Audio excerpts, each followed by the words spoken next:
Okay guys, let's take a look at today's lesson. We're going to be working with exponential and logarithmic equations. So I know we've done this before. There's a little bit new. We're going to do the change the base formula as well, but that's what we're going to work with is the equations. On this first slide, it's really a reminder of some things we have already talked about.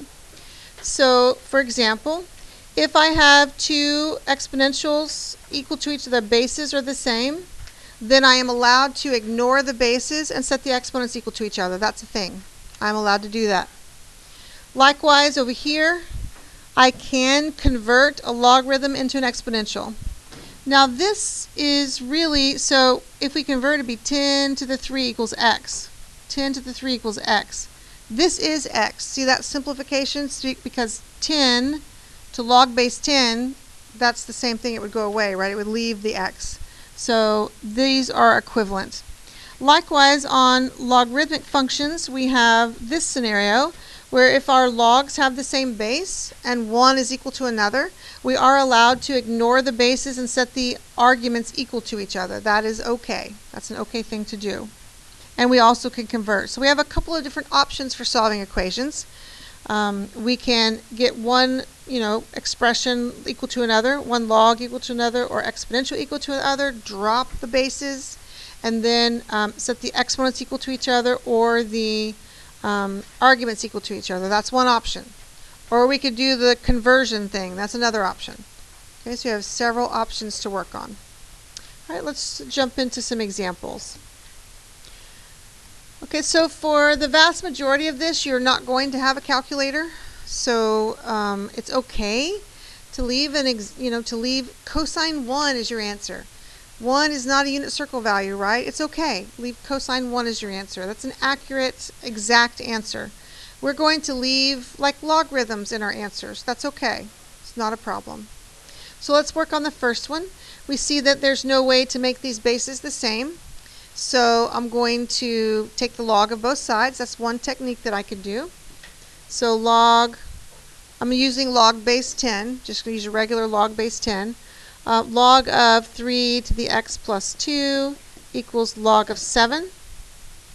Now I'm going to use a log rule. I'm going to bring the x plus 2 to the front. So I have x plus 2 log 3 equals log 7. I'm going to now solve for x. So I have x plus 2 equals log 7 over log 3. So I have x equals negative 2 plus log 7 over log 3. Now, is there anything else I could do to simplify that? Now, certainly I'm not going to pull out a calculator. Yes, I could get some weird decimal number if I wanted to, but that's not my goal. Can you look at that log statement and see a way to simplify that? Think about that is the result of a change of base formula that you just did. If that's the result of a change of base formula that you just did, what would you have changed the base? Or what would have been your log? Log base 3 of 7, right? So that would be a better way to write that. So x equals negative 2 plus log base 3 of 7. That would be a more compact way to write it. If you didn't see that, I probably wouldn't take off any points, but I just want you to see the most compact way to write that. Okay, we okay with that? All right, let's look at part B. So we have what looks like, so we have something squared, something to the first power, and a constant. Hopefully that reminds us of a quadratic.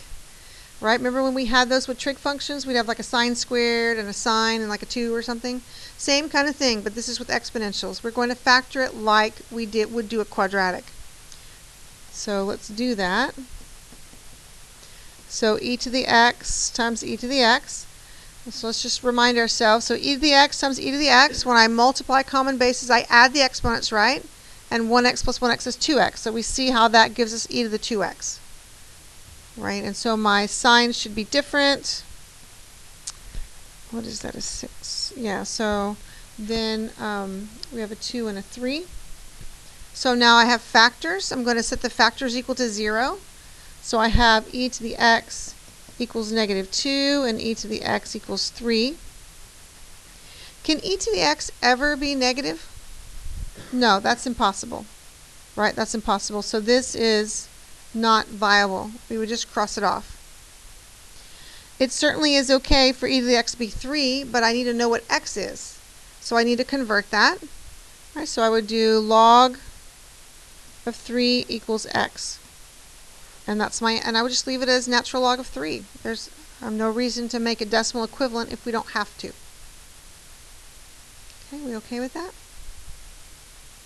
Okay, let's look at part C. We look at that, we're like, how am I going to solve that? When you have that thought, you might think factor. Could I factor? Just really have factoring in the back of your head, because a lot of times that's the answer. So we're going to factor that. So we're going to factor out 2 to the x. I'm going to be left with x squared minus 1. Then I'm supposed to set each factor equal to 0. 2 to the x is 0, and x squared minus 1 is 0. Can an exponential ever be 0, like a regular one like that? No, that's not possible. So I do have this possibility. So we know x could be a plus or minus 1. Okay, how is our equation solving going? Are we okay? Okay, let's work on logarithms now. So we have some options. If I have logarithms on both sides, then, one technique, what I would like to do is shrink both sides so I have 1 log equal to 1 log. Right? Then we can ignore the logs and set the arguments equal to each other. That's the technique I'm going to work on this one. We're going to just shrink it. So I need to condense this left side. These are being subtracted, so I'm going to condense that into division. So log base 4 of 2x plus 1 over x minus 2 equals log base 4 of 4. Okay. So I have 1 log statement on either side of the equal sign. They're both base 4, so I can kind of ignore them and set the arguments equal to each other. So 2x plus 1 over x minus 2 equals 4. Are we okay with that? What I would do here, I like to, at this point, I would cross multiply. There are other things that you could do, but I would cross multiply because I would like to get rid of the fractions. It makes it a little bit more easier to work with. So let's cross multiply, and I get 4 times x minus 2 equals 2x plus 1. Now it becomes a problem. I'm just going to distribute and combine like terms, right? Just distribute. So I have 4x minus 8 equals 2x plus 1. So I'm going to move the x's to the left. So it gives me 2x, and I'll move the constants, the numbers, to the right. Gives me a 9. So then I would solve for x. So I get 9 halves. Okay, are we okay? Am I going too fast? We all right? Okay. Letter B, it's already in fraction form.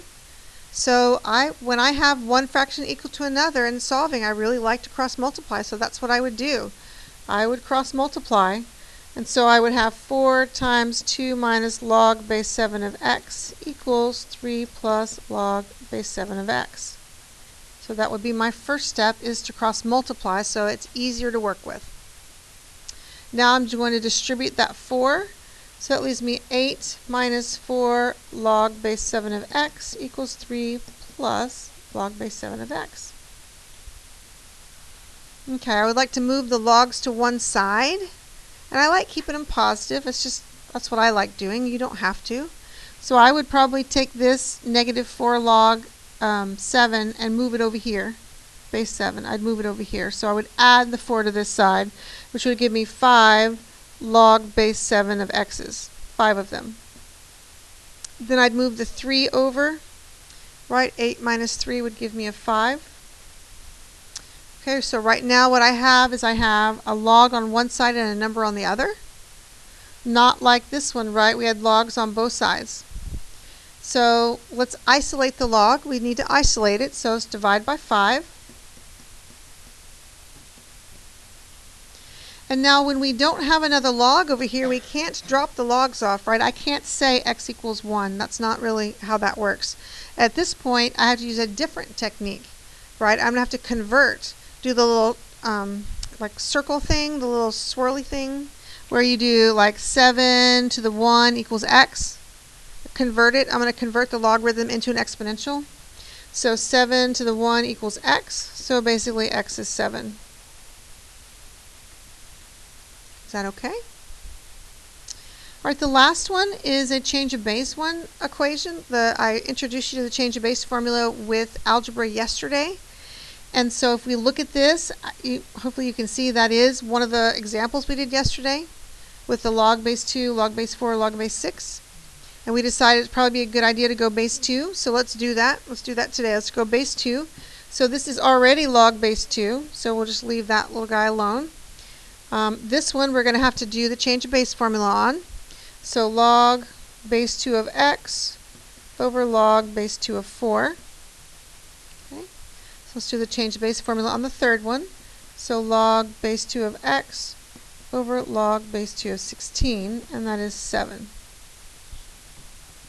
Okay, so do you remember what this was just a number, right? Remember that log base 2 of 4 was just 2? 2 to what power is 4? It's a 2. Remember that? And log base 2 of 16, that's just 4.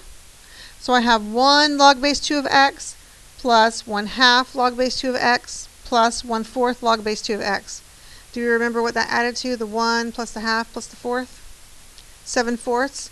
We had 7/4 log base 2 of x.